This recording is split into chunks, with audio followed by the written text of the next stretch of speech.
कभी सोचा है कि क्यों कुछ लोग सड़क पर कूड़ा फेंकने से पहले एक पल भी नहीं सोचते, या फिर रेड लाइट जंप करना क्यों इतना आम लगता है? आज हम आदित्य कुमार झा की किताब सिविक सेंस, एक हकीकत से सामना के जरिए इन्हीं गहरे सवालों के जवाब ढूंढने की कोशिश करेंगे। तो क्या लोग बुरे हैं? लेखक का मानना है कि नहीं, समस्या लोगों की नीयत में नहीं है। समस्या तो ये है कि उन्होंने आसपास देखना और ध्यान देना ही बंद कर दिया है। जैसा कि वो कहते हैं, असली प्रॉब्लम ये नहीं कि लोगों को परवाह नहीं है, प्रॉब्लम ये है कि उन्होंने नोटिस करना ही छोड़ दिया है। ये पूरी कहानी शुरू हुई कोडाई कनाल में एक शांत खूबसूरत नदी के किनारे। लेखक ने देखा कि एक चमचमाती एसयूवी रुकी और उसमें से एक महिला ने बड़ी बेफिक्री से कचरे का एक थैला सीधा नदी में फेंक दिया। बस यही एक छोटा सा पल था जिसने एक बहुत बड़े सवाल को जन्म दिया। ये देखकर लेखक को गुस्सा तो आया, पर उससे कहीं ज्यादा हैरानी हुई। वो खुद लिखते हैं, मैं सच में समझ नहीं पा रहा था कि जो मैंने अभी देखा उसके पीछे की सोच क्या थी। बस उसी कंफ्यूजन से इस किताब की शुरुआत हुई। आखिर कोई ऐसा क्यों करेगा? यही सवाल इस पूरी किताब की जड़ है। तो इस क्यों का जवाब क्या है? लेखक के मुताबिक प्रॉब्लम नियमों की कमी नहीं है, बल्कि एक बहुत गहरी मानवीय भावना की कमी है, सहानुभूति यानी एम्पैथी। और देखिए, ये किसी एक इंसान की गलती नहीं है, ये हमारे समाज की एक कमी है। हमें कभी सिखाया ही नहीं गया कि जब हम सड़क पर थूकते हैं तो इसका असर उस सफाई कर्मचारी पर भी पड़ता है जिसे हम जानते तक नहीं। हमें अपने काम का असर अजनबियों पर कैसा होगा, ये महसूस करना कभी सिखाया ही नहीं गया। साइकोलॉजी में इसे थ्योरी ऑफ माइंड कहते हैं। ये वो काबिलियत है जिससे हम ये समझ पाते हैं कि सामने वाले की भी अपनी सोच, अपनी भावनाएं हैं। और जब हम ये भूल जाते हैं तो हम उस वेटर पर चिल्ला देते हैं जिसका शायद आज नौकरी पर पहला दिन है, ये सोचे बिना कि उसे कैसा महसूस हो रहा होगा। तो लेखक सिविक सेंस की परिभाषा ही बदल देते हैं। ये कोई रूल नहीं है जिसे फॉलो करना है, ये तो एक एहसास है। अजनबियों के लिए एक सीखी हुई भावना, एक ऐसी फीलिंग जो हमें सिखाई जानी चाहिए थी पर शायद सिखाई नहीं गई। लेखक हमारे बर्ताव के 3 लेवल बताते हैं। लेवल 1 है कंप्लायंस, मतलब कैमरे या पुलिस के डर से नियम मानना। लेवल 2 है कन्फॉर्मिटी, मतलब अरे सब कर रहे हैं तो मैं भी कर लेता हूं। और सबसे जरूरी लेवल 3 है इंटरनलाइजेशन, मतलब जब सही बर्ताव आपकी आदत, आपके उसूलों का हिस्सा बन जाए। पता है दिक्कत क्या है?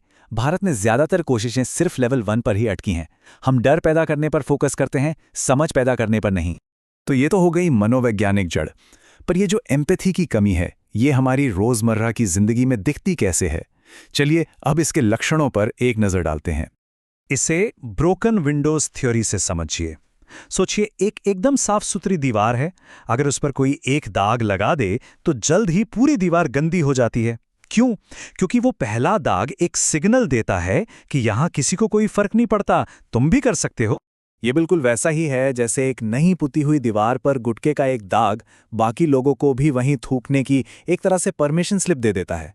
एक छोटा सा दाग सिर्फ एक दाग नहीं रहता, वो एक इजाजत बन जाता है। लेकिन गंदगी और पान के दाग तो फिर भी ठीक हैं। यही एम्पैथी की कमी, यही मुझे क्या वाला एटीट्यूड जब सड़कों पर उतरता है तो इसके नतीजे जानलेवा हो जाते हैं। आंकड़े वाकई दिल दहला देने वाले हैं। 2022 में हमारी सड़कों पर हर रोज औसतन 461 लोगों की जान गई। इसका मतलब है हर 3 मिनट में एक मौत।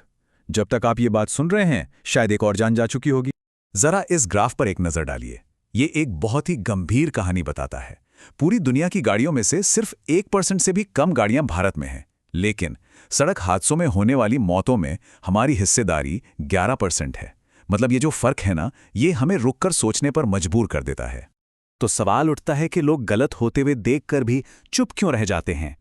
साइकोलॉजी में इसका जवाब है बायस्टैंडर इफेक्ट। सोचिए, सड़क पर कोई हादसा होता है।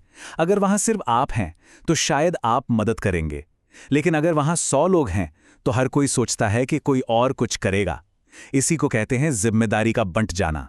लेखक अपना एक अनुभव बताते हैं जब मंदिर में एक नेता के गार्ड्स लोगों को धक्का मुक्की करके हटा रहे थे। सबने देखा पर कोई कुछ नहीं बोला। क्यों? क्योंकि भीड़ में हर कोई शायद यही सोच रहा था, मैं अकेला क्या कर सकता हूं। और इसी एक सोच ने हर किसी को चुप करा दिया। सबकी जिम्मेदारी किसी की भी नहीं रही। अब तक हमने समस्या की बात की और ये सब सुनकर थोड़ा निराशाजनक लग सकता है, पर क्या बेहतर सिविक कल्चर सिर्फ एक सपना है? बिल्कुल नहीं। अच्छी बात यह है कि इसका सबूत हमारे आसपास ही मौजूद है।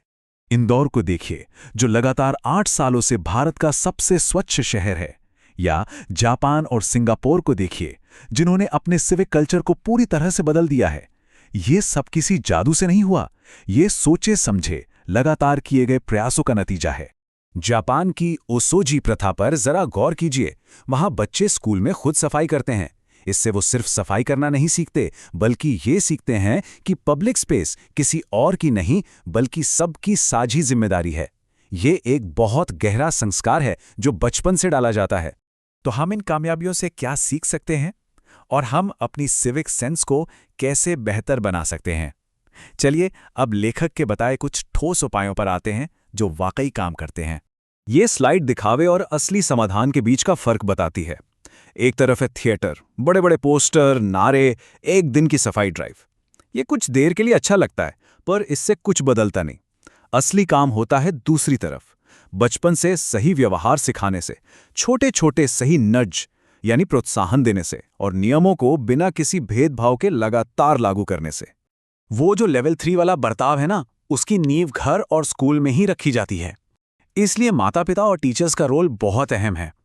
बच्चों को यह समझाना जरूरी है कि उनके कामों का दूसरों पर क्यों और कैसे असर पड़ता है। सिर्फ ये कहना काफी नहीं कि ये मत करो, ये समझाना होगा कि क्यों मत करो। लेखक एक टेक बेस्ड सॉल्यूशन भी सुझाते हैं।